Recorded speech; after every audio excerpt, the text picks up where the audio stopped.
चलिएगा, आज की स्टोरी हम शुरू करेंगे और हमें देखना है स्टोरी को हम बनाते कैसे। इम्पोर्टेंट स्टोरी है। यह स्टोरी 2 बार आ चुकी है, 2024 में भी आई थी, 2022 में भी आई है। स्टोरी को बनाते कैसे हैं इसको हम देखेंगे। जैसे दिया गया है, 2 व्यक्ति साथ साथ यात्रा कर रहे थे। सब्जेक्ट निकाला, कौन यात्रा कर रहा था, आंसर मिलेगा 2 व्यक्ति। तो 2 व्यक्ति के लिए या तो बोथ पर्सन भी लिख सकते हैं या 2 पर्सन भी लिख सकते हैं। 2 मैन, 2 पर्सन, 2 प्यूपिल, 2 प्यूपिल। ठीक है। पीछे पहुंचे, कर रहे थे, यात्रा कर रहे थे आया, यानी कि पास्ट कंटिन्यूअस टेंस है। तो 2 प्यूपिल वर, और यात्रा करना होता है ट्रेवल। क्या होता है? ट्रैवलिंग, ट्रैवलिंग हो जाएगा। ठीक है। 2 पीपल वर ट्रैवलिंग, साथ साथ, टूगेदर, टूगेदर मतलब साथ साथ। 2 पीपल वर ट्रैवलिंग टूगेदर, 2 व्यक्ति साथ साथ यात्रा कर रहे थे। आगे देखेंगे नेक्स्ट, रास्ते में, चाहे आगे लिख दो चाहे पीछे, on the way. In the way नहीं लिखेंगे, ऑन द वे लिखेंगे। इन द वे, अधिकांशतः बच्चे इन द वे लिख देते हैं तो ये गलत हो जाता है। यहाँ प्रीपोजिशन जो है ऑन द वे ही होना चाहिए। रास्ते में, उन्हें एक सराय में ठहरने का अवसर मिला। उन्हें यानी कि दे, अब मिला तो दे, अब पीछे पहुंचे, अवसर मिला तो got a chance, they got a chance, उन्हें एक अवसर मिला। ठीक है, उन्हें एक अवसर मिला। इतना हो गया। कहाँ? सराय में ठहरने का, ठहरना टू और ठहरना स्टे, टू स्टे सराय में। इन एन, इन मीन्स होता है धर्मशाला या सराय।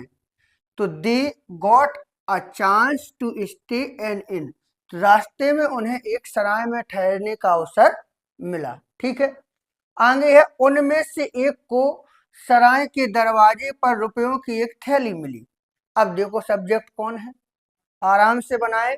उनमें से एक, तो उनमें से एक क्या हो गया? One of them, one of them, उनमें से एक। ठीक है, हो गया सब्जेक्ट। अब हम पीछे जाएंगे, वाक्य की, रुपयों की एक थैली मिली।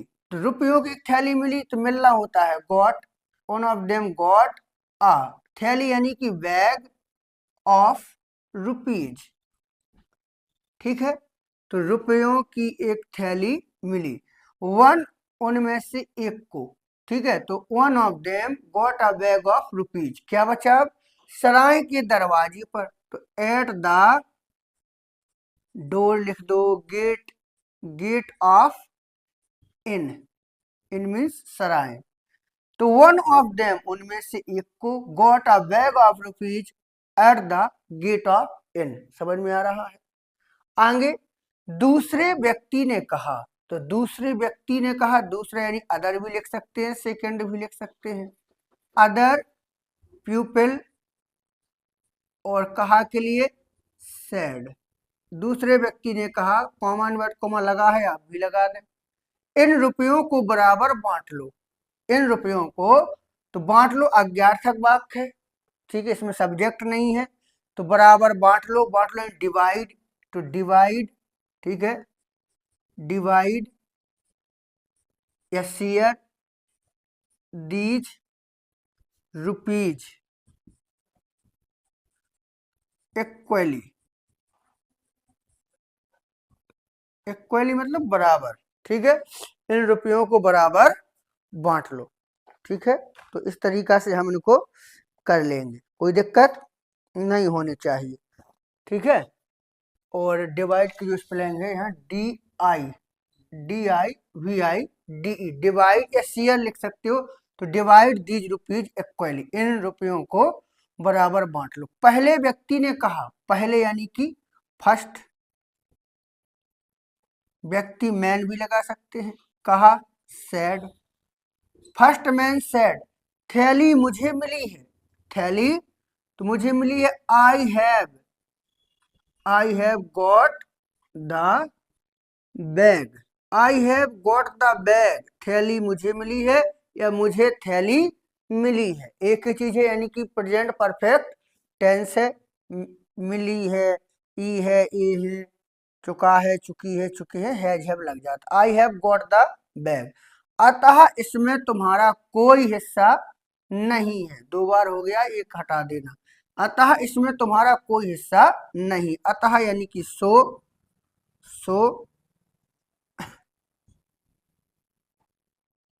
You have no share, share means हिस्सा, you have no share at it, इसमें ठीक है, you have no share at it, अतः इसमें तुम्हारा कोई हिस्सा नहीं है, you have no share at it. और एट आल भी लिखना हो तो लिख दो, वरना हो गया इन्वर्ट कॉमा बंद। समझ में आ रहा? इसमें अतः इसमें तुम्हारा कोई शेयर नहीं है, या तुम इसमें कोई शेयर नहीं रखते हो, और रखता रखती जहां पर आ जाए वहां हैव का यूज हो जाता है। जैसे मान लीजिएगा मेरे पास एक पेन है तो आई हैव अ पेन, तो ऐसे ही तुम्हारा इसमें कोई हिस्सा नहीं है, यू हैव नो शेयर, इसमें at it, you have no share at it. इस पर एट दिस ऑन दिस नहीं लगाएंगे, एट दिस, इस पर दोनों झगड़ने लगी, दोनों दोनों यानी कि बोथ ऑफ देम, बोथ पर लगा दो तो सही है, बोथ ऑफ देम। लगा लगी लगी आ जाए, बेगन टू का यूज करेंगे, बेगन टू, बोथ ऑफ देम बेगन टू, झगड़ना क्या होता है? क्वेरल, क्या होता है? क्वेरल। बोथ ऑफ देम बेगन टू क्वेरल, इस पर दोनों झगड़ने लगे, फुल स्टॉप। दोनों का झगड़ा देखकर, यहाँ जो पार्टिसिपल आया है आप लोगों ने पढ़ा होगा कि चोर को देखकर, सांप को देखकर, शेर को देखकर सीइंग लगाते हैं, तो ऐसे देखकर के लिए सीइंग, देखकर। अब दोनों का झगड़ा, seeing the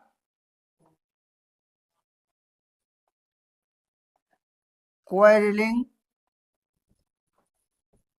of both, of यहां लिख दूं both, seeing the quarrelling of both, दोनों का झगड़ा देखकर, कॉमा पुलिस वहां आ गई, पुलिस